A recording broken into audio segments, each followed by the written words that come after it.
نحمده ونصلي على رسوله الكريم اما بعد فاعوذ بالله من الشيطان الرجيم بسم الله الرحمن الرحيم رب اشرح لي صدري ويسر لي امري واحلل عقدة من لساني يفقهوا قولي. صفحہ نمبر 77 نام. الفاظ معانی کے قالب ہیں. قالب کس کو کہتے ہیں؟ سانچہ ہے جس میں معنی ڈالے جاتے ہیں. جیسے گلاس میں پانی ڈالا جاتا ہے تو اسی طرح الفاظ میں معنی ڈالے جاتے ہیں. اسم اور مسمى میں ضرور کوئی معنوی مناسبت ہوتی ہے، اسی لیے آپ صلی اللہ علیہ وسلم ہمیشہ اچھے نام پسند فرماتے اور برے نام رکھنے سے روکتے تھے. حدیث میں ہے کہ فرمایا خدا کے نزدیک سب سے زیادہ پسندیدہ نام عبداللہ اور عبد الرحمن ہیں. سب سے زیادہ درست حارث جس کا معنی ہے ماہر یا کاشتکار، اور ہمام یعنی شجاع سخی یہ نام ہے. سب سے زیادہ مکروہ حرب جنگ مرہ تلخ. نیز فرمایا اپنے غلام کا نام یسار نرمی کشادگی یا رباح نفع نجیح کامیاب یا افلح نہایت کامیاب نہ رکھو. کیوں؟ جب آپ بلائیں گے یسار ادھر آؤ کہیں گے یسار نہیں ہے. نفع ادھر آؤ نفع نہیں ہے. افلح یعنی نہایت کامیاب ادھر آؤ تو نہیں ہے. تو پھر یہ کوئی اچھی بات نہیں کہ آپ ایک اچھا نام لے کے کسی کو بلائیں اور وہ وہاں موجود ہی نہ ہو، کیونکہ کبھی اس کا نام لے کر پکارو گے کہ فلاں وہاں ہے، اگر نہ ہوا تو جواب ملے گا نہیں. اسی طرح آپ نے آسیہ یعنی نافرمان کا نام یہ فرما کے بدل دیا کہ تو آسیہ نہیں جمیلہ ہے. آسیہ کس کو کہتے ہیں؟ نافرمان کو. یہ جو سین سے آسیہ لکھا جاتا ہے وہ فرق ہے. یہ سواد سے جو آسیہ لکھتے ہیں اپنے کو ان کے لیے تنبیہ ہے. اس بارے میں اس قدر خیال تھا کہ حکم دے دیا کہ آپ کے پاس ڈاک لانے والے خوبصورت اور اچھے نام کے لوگ ہوں. جو میسنجرز آئیں جو پیغام لے کر آئیں ان کے نام بھی اچھے ہوں. آپ کا دستور تھا کہ لوگوں کی کنیت رکھ دیا کرتے تھے. عام اس سے یعنی نو میٹر کہ وہ صاحب اولاد ہوں یا نہ ہوں. چنانچہ حضرت علی کی کنیت ابو الحسن، صہیب کی ابو یحییٰ مقرر کر دی تھی. سلام. صحیحین میں ہے کہ فرمایا سب سے افضل اور سب سے بہتر اسلام یہ ہے کہ آدمی مسکینوں کو کھانا کھلائے، ہر کس اور ناکس کو سلام کرے، یعنی جس کو پہچانتا ہے اس کو بھی اور جس کو نہیں پہچانتا اس کو بھی. صحیح بخاری میں 3 باتیں جس کسی میں جمع ہو گئیں ایمان جمع ہو گیا. اپنے نفس کے ساتھ انصاف کرنا، یعنی اگر اپنے خلاف بھی کوئی بات جاتی ہو تو اس کو بھی مان لینا، سب کو سلام کرنا، تنگی میں خدا کے نام پہ خرچ کرنا، جہد المقل. ایک مرتبہ لڑکوں کے ایک گروہ کی طرف سے گزرے تو انہیں سلام کرنے میں پیش قدمی کی، یعنی اپنے سے چھوٹوں کو بھی سلام میں پہل کی. صحیح مسلم کی روایت ہے. اسی طرح ایک دن عورتوں کی طرف سے گزر ہوا تو انہیں اشارے سے سلام کیا. شاید دور ہوں گی تو دور والے کو ہاتھ سے بھی سلام کر سکتے ہیں. صحیح بخاری میں ہے کہ فرمایا چھوٹا بڑے کو سلام کرے، چلنے والا بیٹھے ہوئے کو، سوار پیدل کو، تھوڑی جماعت بڑی جماعت کو. آپ کی سنت تھی کہ جب مجلس میں آتے تو سلام کرتے، جب جاتے تو سلام کرتے. یہ بھی سنت ہے، آنے اور جانے کے وقت سلام. ہم کیا کرتے ہیں؟ آتے وقت تو سلام اور جاتے وقت خدا حافظ. حدیث میں ہے مجلس میں آؤ تو سلام کرو، جانے لگو تو سلام کرو. یاد رکھو کہ پہلا سلام دوسرے سلام سے فضیلت میں زیادہ نہیں. اور فرمایا اگر کوئی سلام سے پہلے کچھ پوچھے تو جواب مت دو. آپ کا سلام السلام علیکم ورحمۃ اللہ وبرکاتہ تھا اور سلام کا جواب وعلیکم السلام. ہمیشہ زبان سے جواب دیتے، ہاتھ یا انگلی کے اشارے یا سر کی حرکت سے کبھی جواب نہ دیتے. البتہ نماز کی حالت میں اشارے سے جواب دے دیتے، جیسا کہ حضرت انس اور جابر وغیرہ کی روایتوں سے ثابت ہے. ایک مرتبہ ایسی مجلس کی طرف سے گزر ہوا جس میں مسلمان اور مشرک دونوں ملے جلے بیٹھے تھے. آپ نے ان سب کو سلام کیا. جب کوئی کسی دوسرے کا سلام آ کر پہنچاتا تو سلام کرنے اور پہنچانے والے دونوں کو جواب دیتے کہ تم پر بھی سلام اور جس نے بھیجا اس پر بھی سلام.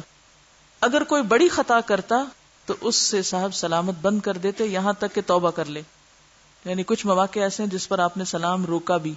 ان میں سے ایک کعب بن مالک اور ان کے ساتھیوں کے ساتھ جو واقعہ پیش آیا سورۃ التوبہ میں جس کا ذکر ہے، جو جہاد سے صحابہ پیچھے رہ گئے تھے. اسی طرح حضرت زینب جو آپ کی اہلیہ تھیں ان سے 2 مہینے تک ترک کلام کیا تھا، کیونکہ آپ نے ان سے فرمایا تھا کہ حضرت صفیہ کو اپنا اونٹ دیں. انہوں نے جواب سختی سے دیا، کہنے لگی ہاں میں اس یہودیہ کو اپنا اونٹ ضرور دوں گی. ابو داؤد. تو کسی مسلمان کو یہودی کہہ کے پکارنے والے کے ساتھ ناراضگی کا معاملہ کرنا اس کی رخصت ہے. یہ دونوں ازواج مطہرات تھی نا، حضرت زینب اور حضرت صفیہ. حضرت صفیہ کون تھی؟ حیی ابن اخطب ایک یہودی سردار کی بیٹی تھی. تو مسلمان ہو گئی تھی، بہت اچھی مسلمان تھی، لیکن آپس کی جو بعض اوقات رقابت ہوتی ہے نا، ایک جیلسی ہوتی ہے، وہ کسی نہ کسی وقت انسان سے غصے کی شکل میں سامنے آ ہی جاتی ہے. تو ایسے موقع پر جو ظالم ہو یا جو غلط بات کرے اس کے ساتھ اگر سختی برتی بھی جائے تو اس کی رخصت ہے. آج کل تو یہ بہت عام ہو گیا ہے کسی مسلمان کو یہودی کہنا یا یہودیوں کا ایجنٹ کہنا. چھینک. ابو داؤد میں ابو ہریرہ سے روایت ہے کہ جب آپ چھینک لیتے تو منہ پر ہاتھ یا کپڑا رکھ لیتے جس سے یا تو آواز بالکل دب جاتی یا بہت کم ہو جاتی. اب یہ چھینکنے کا ادب آپ دیکھیے، یعنی ہاتھ یا کپڑا رکھتے جس سے آواز نہ پھیلے. یہ بھی ایٹیکیٹس میں سے ہے. حدیث میں ہے کہ فرمایا اونچی جمائی اور تیز چھینک شیطان کی طرف سے ہے، اللہ ان دونوں کو ناپسند کرتا ہے. ایک مرتبہ کا ذکر ہے کہ ایک شخص نے آپ کے سامنے چھینک لی، آپ نے قاعدے کے مطابق یرحمک اللہ کہا. ذرا دیر بعد پھر چھینک لی تو یرحمک اللہ نہ کہا بلکہ فرمانے لگے اسے زکام ہے.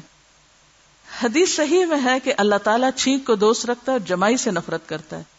جب چھینک آئے تو الحمدللہ کہا کرو، دوسرے کو چھینکتے اور یہ کہتے سنو تو یرحمک اللہ کہو، یعنی جو چھینکنے کے بعد الحمدللہ پڑھے اس کو جواب دو. رہی جمائی تو وہ شیطان کی طرف سے، لہذا حت الوسا روکو، کیونکہ جب انسان منہ پھاڑ کے جمائی لیتا ہے تو شیطان اس پہ ہنستا ہے. نیز فرمایا جب چھینک آئے تو الحمدللہ کہو، سننے والا یرحمک اللہ کہے. تم جواب میں یہدیکم اللہ و یصلح بالکم کہو. صحیح مسلم میں ہے کہ مسلمان کے مسلمان پر 6 حق ہیں. جب باہم ملو تو سلام کرو، دعوت قبول کرو، نصیحت چاہے تو نیک نصیحت کرو، چھینک لے کر الحمدللہ کہے تو یرحمک اللہ کہو، بیمار ہو جائے تو عیادت کرو، مر جائے تو جنازے میں ساتھ جاؤ. نصیحت چاہے تو نصیحت کرو، یعنی کوئی مشورہ مانگتا ہے یا آپ سے کہتا ہے کہ کوئی نصیحت کرے تو آپ اس کو نصیحت کر دیں. آپ دیکھیے کہ یہ کتنے خوبصورت ایٹیکیٹس ہیں جو سکھائے گئے. کیا یہ مشکل ہے کہ آپ اپنے گھر میں اپنے بچوں کو بٹھا کے یہ ایک ایک چیز پڑھا دیا کریں اور پھر سب ایک دوسرے کو چیک کریں کہ ان سنتوں پہ عمل ہو رہا ہے یا نہیں؟ گھر میں کس طرح داخل ہوتے تھے؟ گھر میں اس طرح داخل ہوتے کہ گھر والوں کو پیشتر سے اطلاع ہو جاتی، اچانک نہ گھس جاتے کہ لوگ بے خبری کے عالم میں ہوں. یعنی یہ انتہائی بد اخلاقی کا رویہ ہے کہ انسان اپنے گھر میں بھی بغیر اجازت اچانک آ جائے. اس سے کیا پتہ چلتا ہے ایسا کرنے والا کیوں ایسا کرتا ہے؟ یا تو ناسمجھ ہے یا پھر تجسس کا شکار ہے کہ میں دیکھوں اچانک جا کے ہو کیا رہا ہے. اور دوسرے کے گھر میں تو کوئی رخصت ہے ہی نہیں کہ لوگ بے خبری کے عالم میں، پتہ ہی نہ نوک کرے، نہ اجازت لے، نہ سلام کرے اور اچانک دروازہ کھول کے اندر. جب اندر پہنچتے تو سلام کرتے، پھر کبھی فرماتے تمہارے پاس کچھ کھانے کو ہے، اور کبھی خاموش رہتے یہاں تک کہ جو حاضر ہوتا پیش کر دیا جاتا. ترمذی میں ہے کہ آپ نے حضرت انس سے فرمایا جب گھر میں جاؤ تو سلام کرو تاکہ اللہ کی برکت تم پر اور تمہارے اہل و عیال پر نازل ہو. اور فرمایا جب آدمی گھر آتا ہے اور اندر جاتے اور کھانے پر بیٹھتے ہوئے اللہ کو یاد کرتا ہے تو شیطان کہتا ہے اب میرے لیے یہاں رہنا اور کھانا نہیں. لیکن اگر اللہ کو یاد نہیں کرتا تو شیطان کہتا ہے لو میرے لیے شباشی کا سامان ہو گیا. پھر اگر کھانے پر بھی خدا کا نام نہیں لیتا تو شیطان کہتا ہے اب مجھے کھانا بھی مل گیا. صحیح مسلم کی روایت ہے.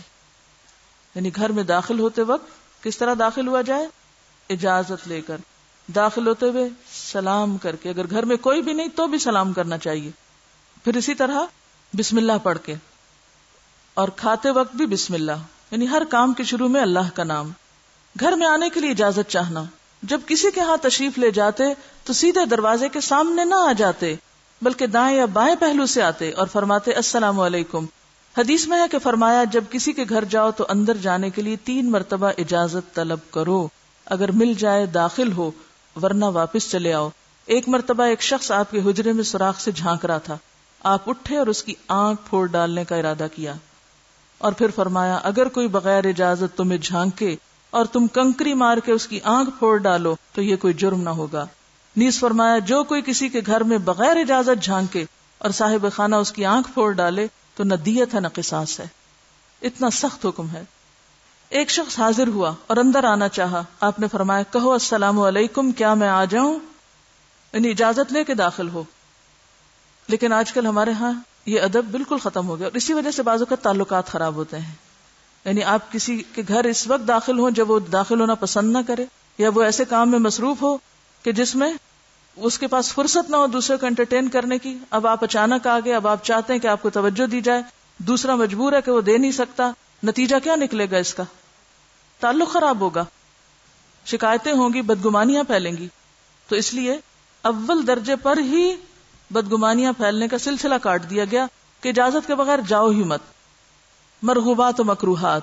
حضرت انس سے روایت ہے کہ فرمایا جس بندے کو اللہ کی طرف سے نعمت حاصل ہوئی، عام اس سے کہ اہل و عیال میں ہو یا مال و متاع میں، اور اس نے کہا ماشاء اللہ لا قوت الا باللہ، تو اس پر بجز موت کے کوئی مصیبت نہ آئے گی. نعمت ملنے پر انسان کیا کرے؟ ماشاء اللہ پڑھے. لولا اذ دخلت جنتک قلت ماشاء اللہ. بچوں میں کوئی نعمت دیکھیں، گھر میں دیکھیں، کہیں پر بھی دیکھیں، تو وہ اللہ کی رحمت سے چیز یا نعمت محفوظ رہے گی. کیونکہ اللہ تعالیٰ نے فرمایا وَلَوْلَا إِذْ دَخَلْتَ جَنَّتَكَ قُلْتَ مَا شَاءَ اللَّهُ لَا قُوَّةَ إِلَّا بِاللَّهِ. جب تو اپنے باغ میں داخل ہوا تھا کیوں نہ کہا یہ اللہ کی مشیت ہے، اور بجز خدا کے ہاں کہ کوئی طاقت نہیں. حدیث میں ہے رؤیا صالحہ یعنی اچھے خواب اللہ کی طرف سے ہیں اور برے خواب شیطان کی طرف سے. بس جب کوئی برا خواب دیکھے تو چاہے کہ بائیں جانب تھوک دے، شیطان سے پناہ مانگے اور کسی سے بیان نہ کرے. لیکن اگر اچھا خواب دیکھے تو چاہیے کہ خوش ہو اور جس سے چاہے بیان کرے، جہاں مناسب سمجھے. تو بعض لوگ انتہائی ناسمجھ ہوتے ہیں، اگر کسی کے بارے میں کوئی برا خواب دیکھ لیا ہر جگہ اس کو مشہور کرتے ہیں، حتیٰ کہ اس کے منہ پہ بھی جا کے دیکھتے ہیں ہم نے آپ کے بارے میں اچھا خواب نہیں دیکھا. تو یہ بے ادبی میں بھی شمار ہوتا ہے، بد اخلاقی میں بھی شمار ہوتا ہے. اور بعض اوقات بھری محفل میں خواب سنانے لگتے ہیں لوگ، جو ہو سکتا ہے ان کے اپنے ہی دماغ کا کوئی وسوسہ ہو.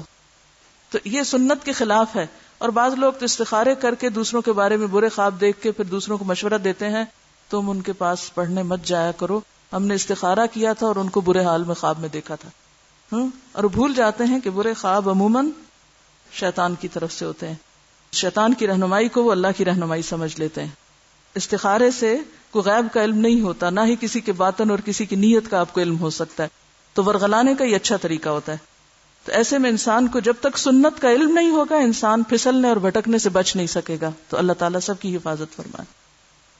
اس میں آپ دیکھیے کہ اللہ کے فضل سے ایک حصہ یعنی ایک باب مکمل ہوا. اب اگلا عبادات کا ہے. اب آج کا سبق تو ہو گیا، کل سے سب پہ لازم ہے کہ اگلے سبق میں سے ایک ایک ٹاپک اس وقت تک پڑھتے جائیں جب تک کتاب مکمل ہو جائے، اور جب مکمل ہو جائے تو پھر دوبارہ شروع سے شروع کر دیں. وآخر دعوانا ان الحمدللہ رب العالمین. سبحانک اللہم وبحمدک نشہد ان لا الہ الا انت نستغفرک ونتوب الیک.